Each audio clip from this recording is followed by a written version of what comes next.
How helpful was Jed Fish in your transition here? I didn't have a long transition with Jed. I was here for like a week or two.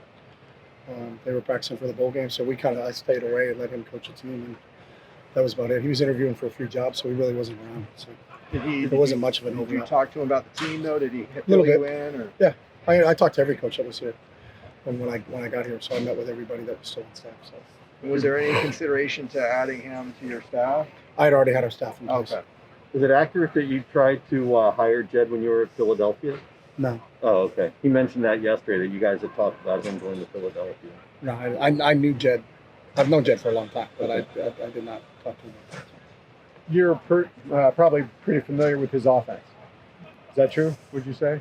Yeah. Yeah. Watched him while he was in the league. We haven't faced him at all.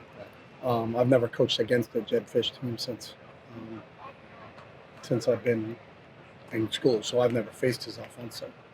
How much input do you have into the defensive game plan? I meet with those guys and Yeah. talk about what I've seen, and then they give me they present what they're doing, and we go over everything.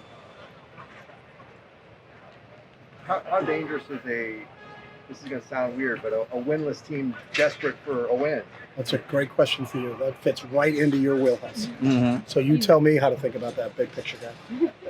I don't know. I would say I'm they're asking very you. dangerous. Okay, Yeah, then I'd say they're very why dangerous. is that very dangerous? Because your theory is it's all momentum based.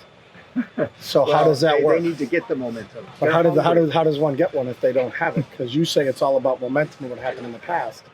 This is why I've been waiting for this question. Yeah, no, you got to get it, but then you got to keep it. They just got to get it. Maybe then they can keep it. Then they are very dangerous. Okay. To answer your question. even though they haven't won. Yeah, Excuse me. I'll tell you. I'll go into that right now. They had 31 first downs against Oregon. They were down 24-19 in the fourth quarter. They also had 31 first downs and they had 5 turnovers. What if they don't have the 5 turnovers? How many more do they have? They're an explosive offensive team. I think Donnie Brown is one of the best defensive coaches in the country. He's been successful, whether it was at Boston College, Maryland, Michigan, everywhere he's been. They're a well-coached team. It's like anything. You turn the tape on and look at them, and you can tell if a team is a good team, and that's a good team. Now, they've turned the ball over, and as you know, we all know in college football, if you're turning the ball over more than your opponent, normally you're on the downside of that. But the team's competitive, and they play very hard, and our kids know we're going to get everything we get when we go down there on Saturday night. So. They've outgained 3 of their 4 opponents in the loss, so that offense, Exactly. even though they've got 3 different quarterbacks that they've been used. productive. They're still trying to figure out who's playing. He has played 3 different kids. The kid right now from South Florida is dynamic from a leg standpoint, so he can beat you running the football too. So we have to prepare for it, and they're very multiple on offense and they're very multiple on defense. So it's going to be a really big test for us on Saturday night. Is that difficult for the scout team, for Chase Artopius to maybe imitate 3 different types of quarterbacks? No, we're preparing for the quarterback that's played the last couple of games. So Okay.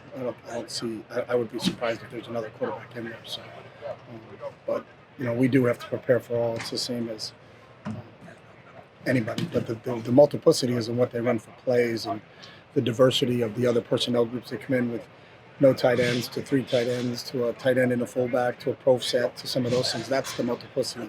And it's the same thing on defense. They run multiple personnel groups on defense. So trying to get the right personnel groups in so our guys can simulate it the right way. There's been our scout squad players have done a really good job this week, Monday and Tuesday. But we need to continue that because that is difficult when you face a team that gives you so many different looks, both offensively and defensively. And Chase is wearing the yellow jersey now, Scout Team Player of the Week. He was a scout team player of the week a week ago. Yeah, how good has he been for your defense to go against him? He's been great. He's sharp. He's been here for a couple of years. He's a really intelligent quarterback. But he also takes a lot of pride in giving the proper look. And that's the hardest thing for any scout team player because we may teach it one way, but the other team teaches it a different way. You got to kind of forget about what we're doing and then think about what they're doing and make sure we get the proper look. And Chase takes a lot of pride in that. He's done a really nice job ever since he's been here. So. Without Sam Milazzo, what has Duke Clemens done that has garnered him to start, say, over John Game? Well, John's starting at right guard for us. So, yeah, I mean, But the John choice at John is starting.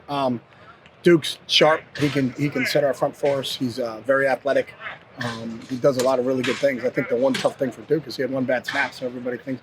But overall in that game, he graded out probably the highest in the offensive line and played really, really well for us. So, it's kind of like an official. When you see 1 bad call Was that an entire game of bad calls? No, it was just one bad call. You know, if a DB gets beat over the top once, you know, boy, the corner's not very good. Well, he could have graded out at 95%, but he got beat once. In Duke's situation, we had one bad snap, but that was it. You know, so but I think we're really pleased with how Duke is playing for us tonight. What does John Gaines do at right guard that's more effective? That makes him more effective and the line more effective having him there. Say that again. What does John Gaines do at right guard? John's really athletic. He's got a really good guard body. We pull our guards and get him out into space a lot, and that's what John does a really, really good job of. He's very athletic.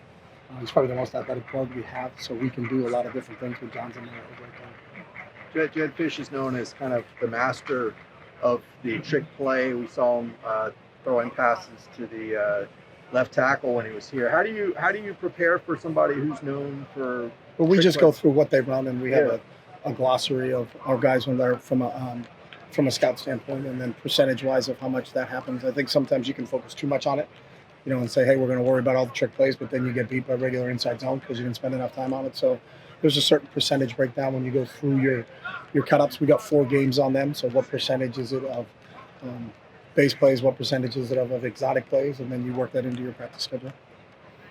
Defense has a 60% stop percentage, which means 40% of the possessions for the other team, they're scoring on you guys.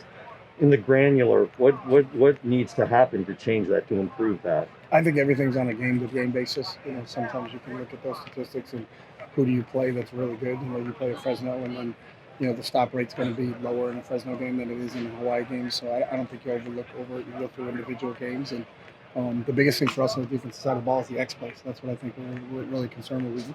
We've given up too many chunk plays, and the chunk plays are the big things, because if you do get an X play within a drive, then that usually results in points. So we got to be able to stop the X plays.